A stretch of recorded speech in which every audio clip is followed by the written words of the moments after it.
Hello friends, welcome to Bright Verse Academy. So friends हम literary forms and terms की MCQs की series चला रहे थे, तो आज हम उन्हीं क्वेश्चंस को कुछ देखेंगे। अभी तक हमने 150 क्वेश्चंस कंप्लीट कर लिए हैं अपने लिटरेरी फॉर्म्स एंड टर्म्स में। तो आज हम लोग 151 से स्टार्ट करेंगे। तो फ्रेंड्स, अगर आपको ये क्लासेस हेल्पफुल हो रही हूँ, आपको अच्छी लग रही हूँ, तो इस तरह की क्लासेस के लिए हमारे चैनल को ज़रूर सब्सक्राइब करिए एंड वीडियोज़ को ज़्यादा से ज़्यादा लाइक एंड शेयर करिए। नोटिफिकेशन बेल को प्रेस करना न भूलिए, जिससे हमारा नोटिफिकेशन आप तक पहुंच सके। चलिए फ्रेंड्स, चलते हैं अपनी एमसीक्यूज की तरफ। Now come to the lecture. Okay, our first question is what is an incunable or incunabulum. तो ये हमारा क्या है, इनकनेबल एंड इनकनेबुलम क्या है हमारा।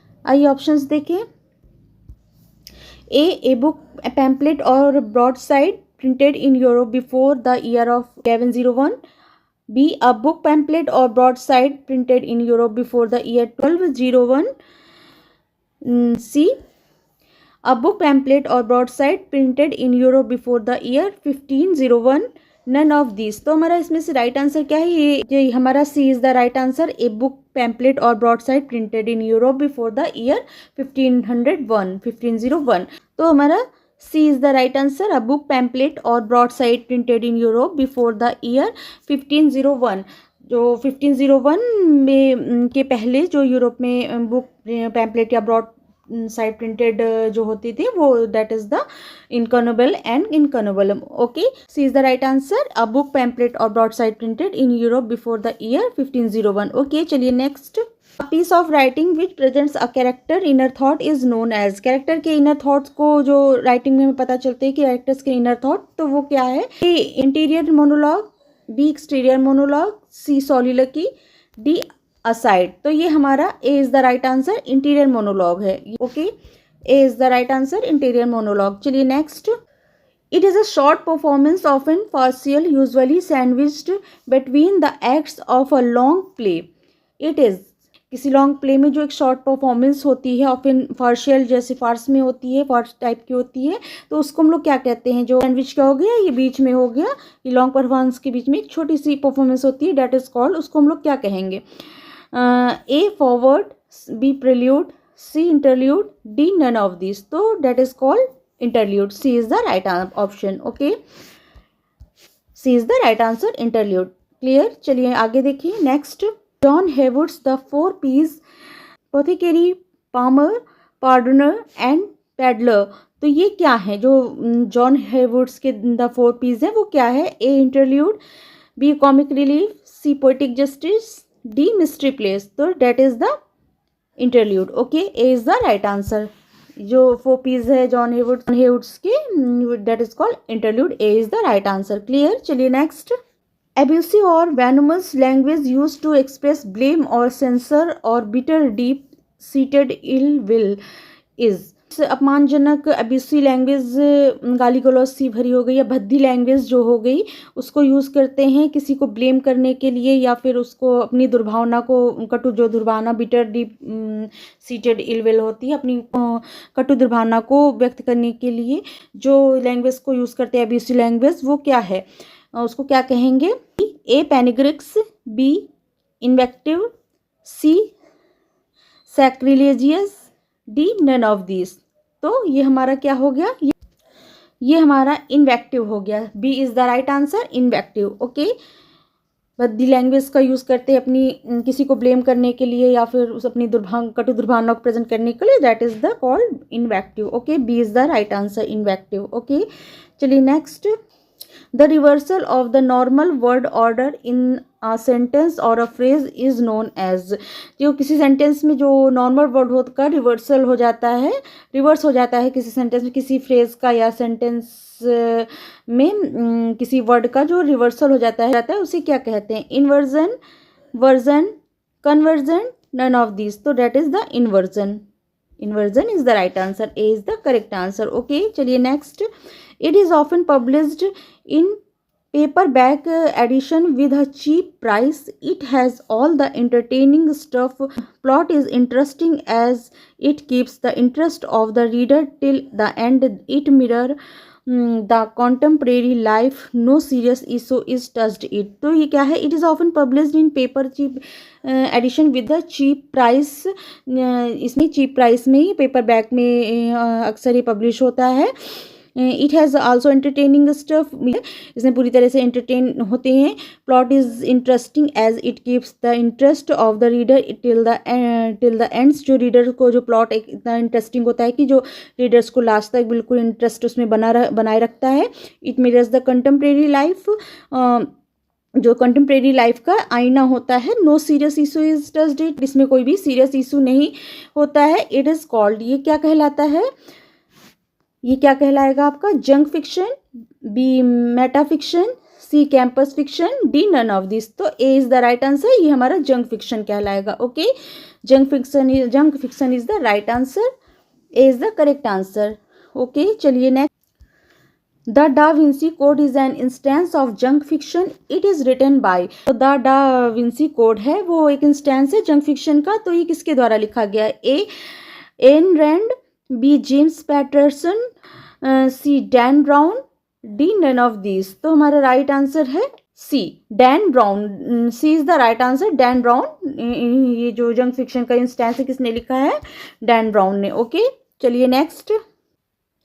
Early works which are produced in the authors or artist youth are known as. जो authors या आर्टिस्ट के अर्ली वर्क्स होते हैं, उनकी यूथ के जो अर्ली वर्क्स होते हैं वो क्या कह से जानते हैं हम।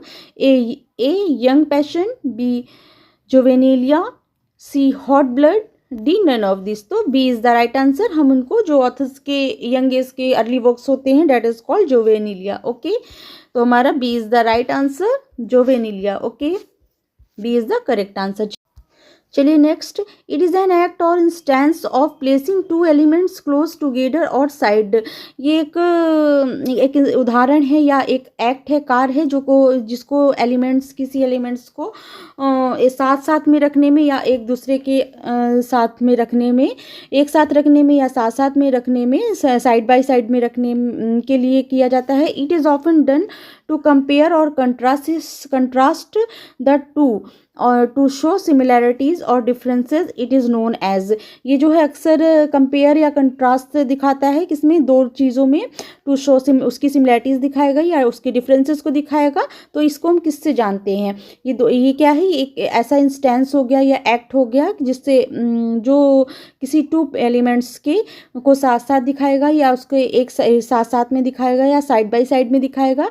It is often done compare, ये और कंट्रास्ट, ये कंपेयर करेगा, उससे तुलना करेगा या उसके विरोध में रहेगा दो चीज़ों के। तो इट उसकी सिमिलैरिटीज़ बताएगा या डिफरेंसेस में दिखाएगा। तो ये क्या कहलाता है, ए एक्सपोजिशन, बी एक्सप्लिकेशन, सी टोटोफ्रेज, डी जक्सापोजिशन। तो हमारा ये है क्या है, आई थिंक आपको पता होगा, D is the right answer, juxtaposition, that is called juxtaposition. D is the right answer. Clear. चलिए next. The example of kitchen sink drama is. Kitchen sink drama का एग्जाम्पल क्या है, A Galsworthy's Strife, B Galsworthy's The Silver Box, C Osborne's Look back in Anger, D none of this. तो C is the right answer, Osborne's Look back in anger. Okay, C is the right answer, Osborne look back in anger. Okay, चलिए next. Leitmotif क्या है, तो चलिए इसके हम answer पे आते हैं। C is the right answer है इसका। A recurrent theme throughout a musical और literary composition associated with a particular person, idea और सिचुएशन। एक रिकरेंट थीम जो लगातार उसी थीम पर चली आ रही है थ्रू आउट किसी म्यूजिकल और लिटरेरी कंपोजिशन एसोसिएट जो कि जुड़ा है किसी लिटरेरी कंपोजिशन या म्यूजिकल चीज़ों में। जो थीम लगातार रिकरेंट मीन्स मतलब कि उसी रिपीट होती आ रही है, लगातार चली आ रही है, जो कि जुड़ी हुई है पर्टिकुलर किसी पर्सन से या आइडिया से और सिचुएशन से। तो ये क्या है, ये आपका लेट मोटिव है। ओके, तो हमारा C is the right answer. Okay, C is the right answer, a recurrent theme throughout a musical और literary composition associated with a particular person और आइडिया और सिचुएशन। क्लियर। चलिए आइए next पे आते हैं। A term for humorous verse form of 5 anapestic lines with a rhyme scheme AABBA।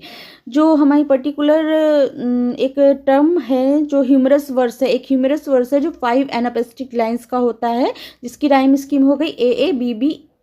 5 lines का है, तो ये क्या है? ए लिमरिक, बी लैम्पून, सी आयरनी, डी सटायर। तो ये हमें पता है ए is the right answer limerick. ये आपका 5 लाइंस का होता है AABBA। ये इसकी राइमिंग स्कीम है। ए is the right answer limerick. Okay, चलिए next. The term is particularly used to refer to a group of artists and particularly American expatriates living in Paris during the 1920s. Gertrude Stein is credited with coining the term. Throughout, it was subsequently popularized by Ernest Hemingway, who used it in the epigraph for his novel The Sun Also Rises, You Are All a Lost Generation. This term is, तो इसमें क्या कह रहे हैं? Particular use to refer a group of artist का है जो कि अमेरिकन एक्सपैट्रीज राइटर्स का है, पर्टिकुलर होता है। Living in Paris during the 1920s में जो पेरिस से में लिव करता था और जिस टर्म को क्वाइन किसने किया था? Coin the term Gertrude Stein ने इसको क्वाइन किया था। इट वॉज सब्सटीट्यूटली पॉपुलराइज्ड, और ये पॉपुलराइज्ड किसने है? जो अर्नेस्ट हेमिंगवे हैं। अर्नेस्ट हेमिंगवे की जो इन्होंने एपिग्राफ लिखा है, used in the epigraph for his the novel sunrise. Ernest Hemingway ने अपने जो वो नॉवेल है द सन आल्सो राइजेज में इसको एपिग्राफ के उसमें लिखा है। तो ये आपका क्या है? तो you are all a lost generation. ये इस टर्म को हम क्या कहेंगे? देखिए आंसर आपको इसी में पता चल गया, you are all the lost generation. चलिए ऑप्शन फिर भी देखे हैं। A the lost generation, B the beat generation, C the vagabond generation, D the nomadic generation. तो A is the right answer lost generation. ये अर्नेस्ट हेमिंगवे ने the sun also rises में epigraph की तरह इसको नॉवेल में use किया है। इसको क्वाइन किसने किया है? गर्ट्रूड स्टेन ने। तो हमारा सही आंसर क्या है? The lost generation. Okay, A is the correct answer, the lost generation. चलिए आगे देखें। Next, a style of writing in which realistic details, events, settings, characters and dialogues are interwoven with magical, bizarre, fantastic or supernatural elements. This is the best description of।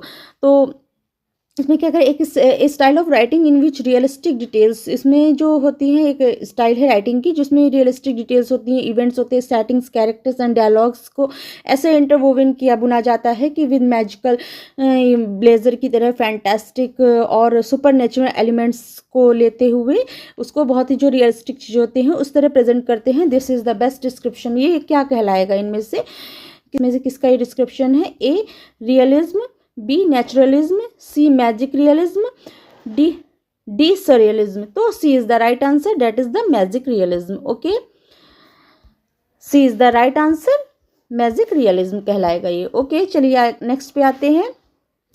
I hope friends आपको ये classes अच्छी लग रही होंगी। अगर अच्छी लगे तो लाइक, सब्सक्राइब एंड शेयर करना ना भूलिएगा। चलिए आगे देखते हैं। French row is associated with, French row हैं वो किससे जुड़े हुए हैं? A magical realism, B imagism, C cubism, D none of this. तो A is the right answer, magical realism. जो हमारे फ्रेंच रो हैं ये आपको ध्यान रखना है किससे जुड़े हैं? मैजिकल रियलिज्म से। Okay, A is the right answer, magical realism. Clear? चलिए आगे देखिए। Next, the ridiculous misuse of a word is, किसी वर्ड का मिसयूज करते हैं रिडिकुलस तरीके से, तो वो क्या है? A misrepresent, B misspelled, C mal word, D malapropism. तो आपको हमें पता, आई थिंक ये पता होगा, D is the right answer. Ridiculous तरीके से किसी वर्ड को मिसयूज करते हैं तो वो हमारा मैलाप्रोपिज्म कहलाएगा। रिडिकुलस तरीके से किसी वर्ड का हम मिसयूज करते हैं तो that is called malapropism. Okay, चलिए D is the right answer, malapropism. Okay, चलिए नेक्स्ट आगे देखिए। The term malapropism is derived from Mrs Malaprop in. तो malapropism is derived from Mrs Malaprop in, जो टर्म है मेलाप्रोपिज्म वो डिराइव हुआ है कहाँ से, मिसेस मेलाप्रॉप इन, कहाँ से है, A the Sheridan's the Rivals, B Sheridan's the School for Scandal, C Dryden's All for Love, D none of this. तो हमारा A is the right answer Sheridan's the Rivals. ये तो हमारा A is the right answer Sheridan's the Rivals. Okay, चलिए next, malapropism is also type of, किस type का है malapropism, किस टाइप में है, A inventive, B hyperbaton, C solecism, D elaboration. तो C is the right answer solecism. Malapropism जो मतलब कह देंगे अनुचित प्रयोग हो गया, उचित प्रयोग वर्ड्स का हो नहीं करते हैं, जैसे सोलेसिज्म गलत शब्दों का प्रयोग करना, भद्दी लैंग्वेज हो गया, ऐसी चीज़ हो गई, तो ये आपका सोलेसिज्म हो गया। C is the right answer, किस टाइप का है, सोलेसिज्म में आता है। Okay, C is the right answer solecism. Next है, who coin the phrase Marlowe's mighty line, किसने क्वाइन किया है मार्लोज माइटी लाइन, जो फ्रेज है हमारा मार्लोज माइटी लाइन है, उसको किसने क्वाइन किया है, A Ben Jonson, B doctor Johnson, C Marlowe, D Matthew Arnold. तो A is the right answer, ये हमारे बेन जॉनसन ने इसको क्वाइन किया है मार्लोज माइटी लाइन। ओके, ये फ्रेज को। Okay, B A is the right answer, clear, A is the correct answer.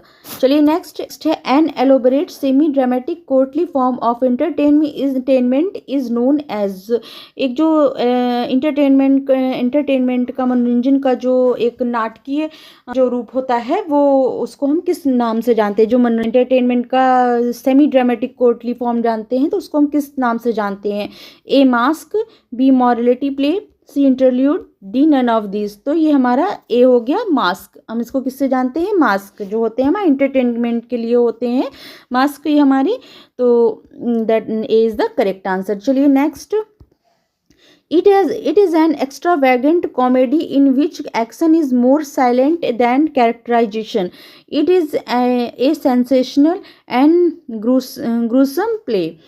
तो ये क्या है, एक ऐसी एक्स्ट्रावेगेंट कॉमेडी हो गई, एक असाधारण सी कॉमेडी हो गई जिसमें आपको कैरेक्टर्स के से ज़्यादा एक्शन ज़्यादा प्रमुख होते हैं, and it is sensational and gruesome play, ये बहुत ही सनसनीखेज और भीषण सा एक प्ले होता है, तो इसको हम क्या कहेंगे, ए इंटरल्यूड, बी मिस्ट्री प्ले, सी क्लोसेट ड्रामा, डी मेलोड्रामा। तो हमारे में पता है आपको D is the right answer, इसको मेलोड्रामा कहेंगे, जिसमें आपका एक्शंस मेन होते हैं कैरेक्टर्स से ज़्यादा। ओके, तो A is the right answer, sorry D is the right answer melodrama. Clear, चलिए नेक्स्ट पे आते हैं, who wrote metafiction the theory and practice of self conscious fiction.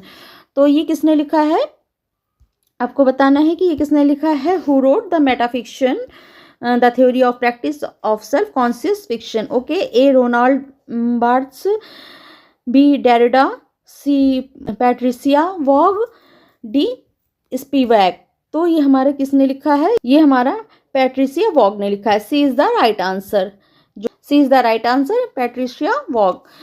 चलिए नेक्स्ट पे आते हैं, a line of words that has 6 iambic feet और 12 syllable iambic lines is known as, एक लाइन जो वर्ड्स में है वो 6 आइम्बिक फीट है जिसमें 12 सिलेबल्स है, वो क्या है, A Alexandrine, B Spenserian, C Chaucerian, D none of this. तो ये हमारी क्या है जिसमें आपके 6 आइम्बिक फीट होते हैं एंड 12 सिलेबल्स होते हैं, that is called alexandrine. A is the right answer. Okay, A is the correct answer, that is called alexandrine. Clear, चलिए next, a line consisting of 10 syllables is known as, एक line जिसमें 10 syllables होते हैं वो क्या है, वो किससे जानते हैं हम, A decasyllabic, B hectasyllabic, C pentasyllabic, D none of this. तो 10 syllabic a line consisting of 10 syllabic that is called decasyllabic. Okay, तो ये हमारा डेकासिलेबिक होता है। ओके,